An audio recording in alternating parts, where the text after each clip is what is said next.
Welcome back to Living in Philadelphia Suburbs. My name's Neil, and today what we're going to do is a pros and cons of living in Plymouth Township. If you've joined me in the past, you know that I'm always looking for comments. I'm looking for some feedback because my goal is to always make these videos more useful for you, more interesting, but useful. I'm not here to entertain, I'm here to educate and inform. I want to keep you up to date on the market, because that's what you need to make the right kind of choices and decisions for yourself in your real estate purchases here in the suburbs of Philadelphia.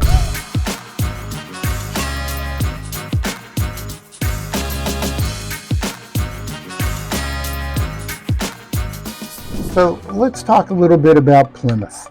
Plymouth Township has a population of approximately 20,000 people. The land area is about 8.5 square miles, which, if you recall, that's about half the size of White Marsh Township, but with the same population, which means it tends to be denser. Although I think the reason it is denser is there's more area in Plymouth that's row houses and things like that, which we looked at earlier, particularly down in that southwestern corner near Norristown. And there's also a lot of condominium buildings, even some around here you'd call high-rise, 5, 6, 7 stories. So you're going to have more population density.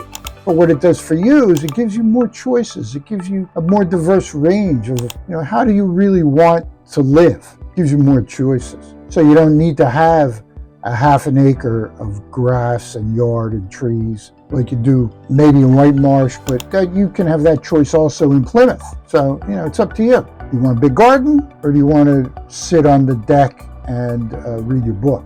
It's up to you. Okay, so let's get into it a little bit more here. Plymouth is another great place to live. In the comprehensive plan, they say that their goal is to have a safe, family-oriented, multi-generational, and inclusive community. You can tell it was written by a bunch of lawyers and politicians. But that's a good thing. That's a good thing. I think what everybody wants. Comprehensive plan focuses on transportation. Now, we talked about transportation in Plymouth in the past. There are no train stations or rail connections in Plymouth, but there are great highway connections.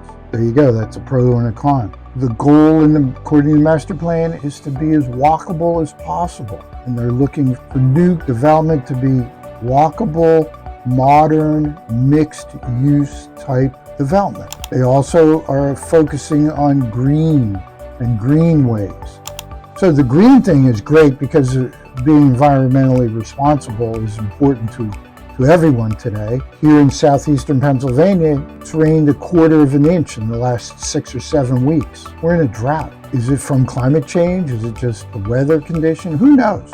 But that's all important stuff. So it's good that the township is concerned about that as far as how they develop the township. The other thing in the master plan is the mention of parks, but also greenways to connect the parks so that you can walk in the township. And Plymouth has some good walking opportunities. The Schuylkill Trail goes through Plymouth Township. The Cross County Trail goes north from that. It heads up through the township, and that's a good thing. The thing about Plymouth, it's that dichotomy between city and country. As we saw, there's some very city-like areas of Plymouth. There's also some very country-like areas of Plymouth. We spent a lot of time over in Maple Acres. And that northeastern corner of the township is all zoned agricultural. Right across the road, anybody who likes to get outside, you mention Wetherill Park, they sigh and go, oh, it's so great. It really is beautiful. So we have the woods, we have the malls. We have the Plymouth Meeting Mall, which I'll talk about in a minute because I've just read a news article about what's going on over there. We have the Four Seasons here in Plymouth, which of course is in all of Philadelphia. But now it's fall and it's beautiful, and it'll soon be winter and it won't be quite so beautiful. I always just think of winter as what comes before the spring. The thing about walking in Plymouth and most of the suburbs around Philadelphia, they weren't built. They evolved. They were farms, and there were little villages at the crossroads to take care of the needs of the farmers, maybe the post office, a tavern, a general store, a church, or a friend's meeting, a place to gather, and everything else was a farm. So those are all connected by roads. And like in the old days, when they built the houses, they didn't build it with a big suburban lawn in the front. They built the house up near the road. Why? Because the people were glad to see somebody coming by. Hey, what's going on? What's the news from Philadelphia? How's Mr. Jones doing? I heard he was ill. You get to see your neighbors and talk to them. You also had an opportunity to serve people who were maybe going farther with the taverns, the general stores, that kind of thing. So the construction tends to be on the road. So the walking now, the little one-lane country dirt road is now 4 lanes of relatively a lot of traffic. It's a different world we live in. We've compared Plymouth to White Marsh. And the only reason I've done that is because they're both part of the Colonial School District. But there's way less open space in Plymouth than there is in White Marsh. The current statistics say there's approximately 277 acres of open space in Plymouth, as opposed to White Marsh, which says, according to their plan, 4,000 acres of open space. Now, they count golf courses as open space, and if you like to play golf, I'm not denigrating a golf course in any way, but a golf course is a grass monoculture. It's not really conducive to biodiversity or wildlife habitat or anything else like that, but it is open space. So it's kind of a pro and a con right there. Let's talk a little bit about shopping and the evolution of the malls, particularly in Plymouth. As I mentioned there, I just read an article. The people who own the Plymouth Meeting Mall, it's a big REIT who's having a lot of financial problems because they own a lot of malls, recently made a deal with a venture capitalist group here from Plymouth who are building hundreds of residential units at one of their malls in Moorestown, New Jersey. But the article also went on to mention the fact that the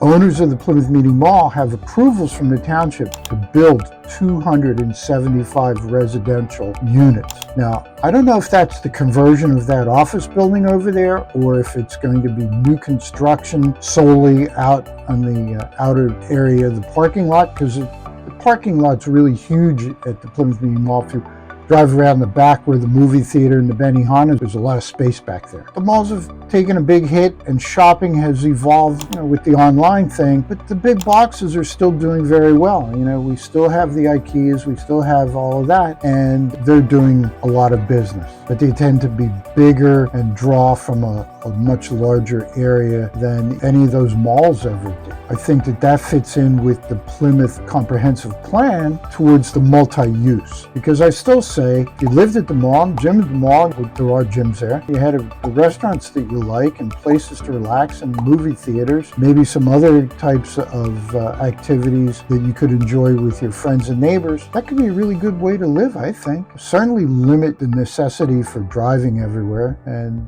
that's where people want to go these days. Less driving is probably a good thing. Well, as I promised, we're going to talk about market report. What I was thinking was what we would do is for the whole Colonial School District, because that's kind of been my theme from the beginning. My goal always is to keep you informed, up to date as to market conditions and what's actually going on. I know it's important to you that I'm fully informed, but I think that it's very important for you to be fully informed also, so you have an understanding of the kind of market that you're entering into. And that makes a big difference on how you may approach things when you make offers. So let's take a look at market report from October, which is the most current. There were 68 residences listed in the Colonial School District. The median listed price, as you see, was $550,000. 28 went pending, and 37 residences, houses actually sold. Median sale price, $550,000. Now look over there on the right. Days on market, 15. Cumulative days on market, basically it means the same thing, 19 days. So from the day it went active on the MLS to the day that it closed, 19 days.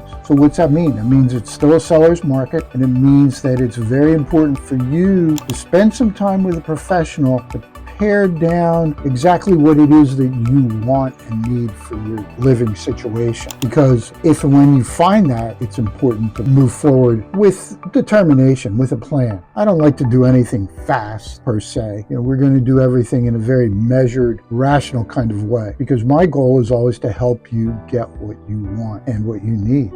Because my goal ultimately is you. This is about you. So let's drill down into this a little bit more. The current inventory is 109 houses. That's up from the same period last year of 74 houses. Now, you can look at that one of two ways. More choice? Good. More on the market? Is it because people are not buying? I don't think so, because we already saw it's 15 days on market. So the inventory is actually increasing, and that's a good thing. Let's see, under contract currently in November, there's 16, there's 29 new listings. I see houses coming on the market every single day. I'm listing houses every single day. So there are things available. That's about it. There's more inventory. The days on market are pretty much the same as they were last year, and the numbers sold are pretty much staying constant. So the inventory's risen just a little bit. That's what we have. That's the current market conditions. If this is the kind of information that you find useful, if you see a value in what I'm trying to do here, let me know. Put a comment, like, subscribe, give me some feedback. The other kind of feedback I'd like to see